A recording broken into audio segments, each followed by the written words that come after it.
Have you ever wondered how to know when onions are ready to be picked? Well, in today's video, I'm going to be showing you how to tell when they're ready to be picked, how to pick them, and then how to cure them. Hello friends and welcome back to Sanctuary Gardens. I'm Jolene and this is Liam, and I am picking my onions today and wanted to bring you along and show you how exactly to tell when they're ready to be picked.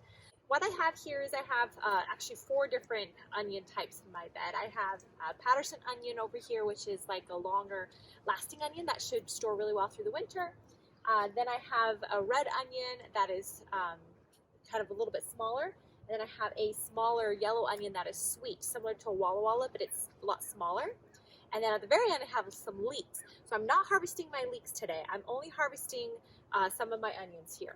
So you may notice that a lot of the onions, some are upright and then others are kind of laid flat like this. Well, a lot of people might think, oh, that looks chaotic and what happened to your onions? It's actually the sign that your onions are ready to be picked. So this is a good sign. Now you can tell that not all the onions are flopped over yet. So what I'm going to be doing today is only picking the onions that are flopped over. And usually you can tell by looking at the stem. When you look at the stem, it usually turns more of a whitish color, and then it gets really like loose and floppy. That's the best word I can describe it. And then the whole thing just kind of falls over, and that's when it's time to pick your onions. This is late July, early August, and so this is about the perfect time to start thinking about harvesting your onions. All right, so I'm going to just get started. It's really hot out, so we're just going to be out here for a couple minutes.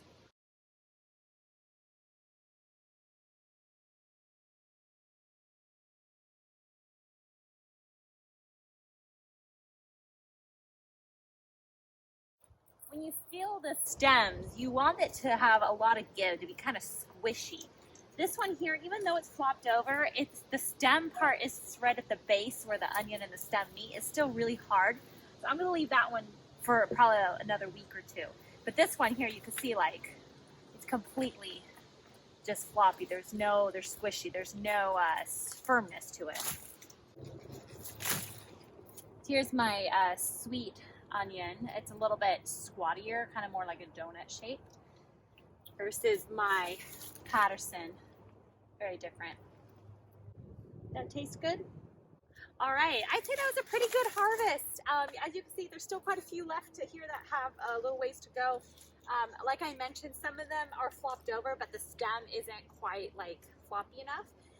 So that easy test is to just put your finger on each side of the bulb and the stem, and it should just like flop over like that. I'm saying flop a lot, but that's the easiest way to describe it.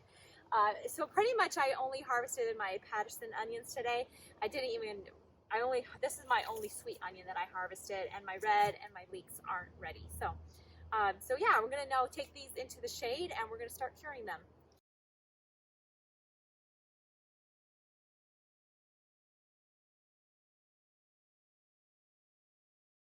Okay, so I've laid all my onions out here on the table. I have it under a canopy, so it's going to be pretty much in the shade all day long, but it's also going to be in a dry place.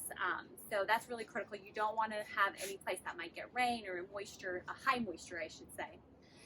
And I've laid them all out in a mostly single layer. I'm not piling bulbs on top of bulbs. I'm kind of trying to make sure that they have room to air out. And this is the exact same way that you do with garlic. So if you're curious how to harvest and cure garlic, I'm going to include that video right up here. So I just put it under my table, under my canopy on my table here. Make sure that they're not piled too high. And then I'm basically going to leave these here until they're completely dried out. You want the leaves to be dried out. You want the stem here to not be squishy anymore.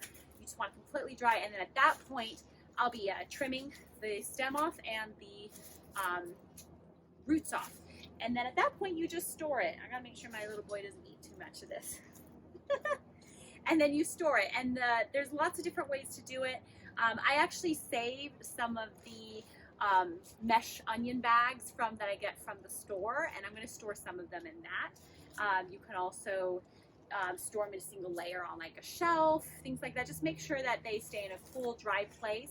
If you can't be very cool, then they just have to be eaten a little bit faster.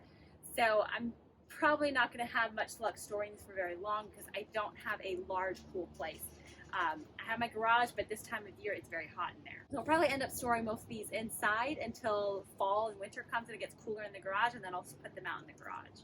Alright, so that's about it for this video today. I hope that you learned something new. Be sure to like, subscribe, click that bell icon to get notifications of all our future videos, and be sure to go out and grow something, and God bless. Say bye! Bye!